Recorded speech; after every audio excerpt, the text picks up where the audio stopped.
Na Nješkajši дзень церква ще здогадує на події, які ще случили скоро Христового розп'яття на криж, починаючи від виводzenja Isusa Hrista na sud Pontija Pilata, nošenja križa po drahi na Golgoftu, rozpjaca i prebačenja za svojih katok zo slovami Oče prebađim, bo nje znaju co robja, umeranja po znimanje zo skriža i pokladanje do hroba.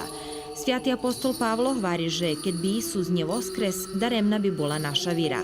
Zo voskresnucom Isusa Hrista še spoljnjuje šitsko toto preco on prišol na švet, preco postal človek i umar na križu, hvari keresturski paroh, otec Mihajlo Malacko. Kad hvalíme, že Isus Hristos postoji dalje, vjersko postoji jak voskresnuti, nije postoji jak djecko, nije postoji jak dejaki človek, тілесний, як ми, але постоji як воскреснутий Ісус Христос.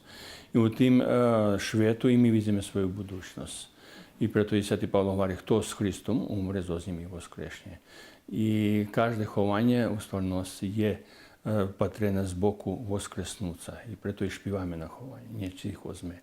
Не победзені зме від смерті, прето же славимо воскреснутого Ісуса, який отворив на такий спосіб за нас život vični i naše spašenje. Na Veliki pijatok še strogo posci, jedzenje šerihta na vodi, pretože šitski dumki i molitvi treba že bi buli unaprijemeni na zdohadovanje na Hristovu žertvu pre ljubov ku šitskim nam.